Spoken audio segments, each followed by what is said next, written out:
টাকার কাছে ভাই প্রত্যেকটা মানুষই দুর্বল। যদি টাকার কাছে প্রত্যেকটা মানুষের হার না মানতো, আল্লামা মামুনুল হক সাহেব এবং নাসিরুদ্দিন পাটোয়ারি জিতার পরও তারা কিরকম করে হেরে গেল। এই কারণে বলি ভাই, টাকার কাছে প্রত্যেকটা মানুষই দুর্বল। এরকম ভাবে দুর্বল হয়েছে সেটা আমরা সোশ্যাল মিডিয়াতে প্রত্যেকটা মানুষই দেখেছি। আমরা ভাই এরকম একটা জাতি, আমরা ভালো মানুষকে মূল্যায়ন করতে জানি না। যদি ভালো মানুষকে মূল্যায়ন করতে জানতাম, তাহলে ভালো মানুষগুলো সংসদের বাহিরে, আর যেগুলো পচা গান্দা তারা গেছে সংসদের ভিতরে। বাংলাদেশের মধ্যে ভাই ভালো মানুষের কোনো মূল্য নেই। বাংলাদেশের মধ্যে যদি ভালো মানুষের মূল্য থাকতো, তাহলে দেখে দেখে ভালো মানুষগুলো সংসদে যেত। আসলে একটা কথা আছে না, যারা পচা গান্দা কি অভ্যাস, তাদেরকে যদি আপনি কোরমা পোলাও দেন, তাহলে তাদের পেট খারাপ করবে। আমাদের বাংলাদেশের মানুষগুলো হচ্ছে পচা গান্দা, যার কারণে তাদের ভিতরে কোরমা পোলাও হজম হয় না। যদি তাদের ভিতরে কোরমা পোলাও হজম হতো, তাহলে যে মানুষগুলো সংসদে যাওয়ার মতন উপযুক্ত আছে, তাদেরকে কিন্তু তারা সংসদে যেতে দেয় নাই।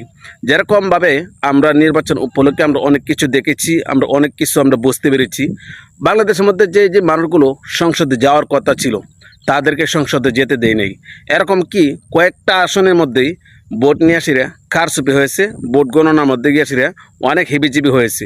ভাই আমরা ভেবেছিলাম যেহেতু অনেক বছর পরে একটা নির্বাচন হচ্ছে, নির্বাচনটা সুস্থ হচ্ছে, ভোট মানুষে খুব সুন্দরভাবে দিয়েছে, বিভিন্ন জায়গায় একটু একটু সমস্যা হয়েছে, কিন্তু ভোট গণনা করতে গিয়েছিরা আমরা যে জিনিসটা লক্ষ্য করলাম, ভোট গণনা করতে গিয়ে আমরা যে জিনিসটা দেখতে পারলাম, এই জিনিসটা ভাই আসলে কোনোভাবে আমরা মানতে পারি না।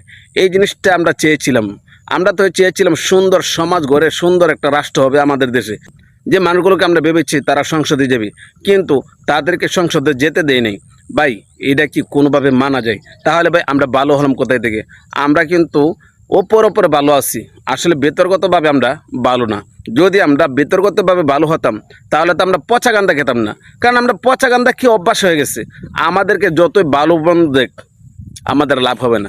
কারণ যেরকমভাবে আমি কয়েকটা আসনের কথা বলি, আল্লামা মামুনুল হক, ওনার আসনটা নিয়ে কিন্তু অনেক হেবিজিবি হচ্ছে।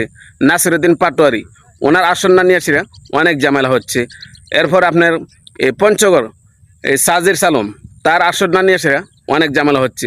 এরপরে দেখেন আরেকটা কথা যদি আমি বলি, মানবিক শওকত, তাকে তো আমরা চিনার বাকি নেই।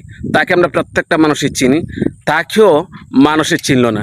যে মানুষটা পচা গান্দা বেওয়ারিশ লাশগুলো রাস্তার থেকে তুলে এনে চিকিৎসা করে, আরও অনেক কিছু করে, এই মানুষগুলোকে যদি সংসদে যেতে পারতো, তাহলে ভাই চিন্তা করে দেখেন, মানুষ অনেক উপকার হতো, মানুষের অনেক লাভ হতো।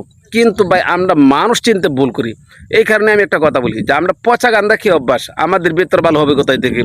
যারা পচা গান্দা খেয়ে অভ্যাস আছে, তাদেরকে আপনি কোরমা পোলাও দিলে কোনো লাভ হবে না।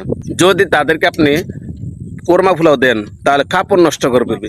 আমাদের বাংলাদেশের মানুষগুলো হচ্ছে এরকম। ভাই বাংলাদেশের মধ্যে কোনো সময় শান্তি হচ্ছিল না, আর হবে কি না জানিও না।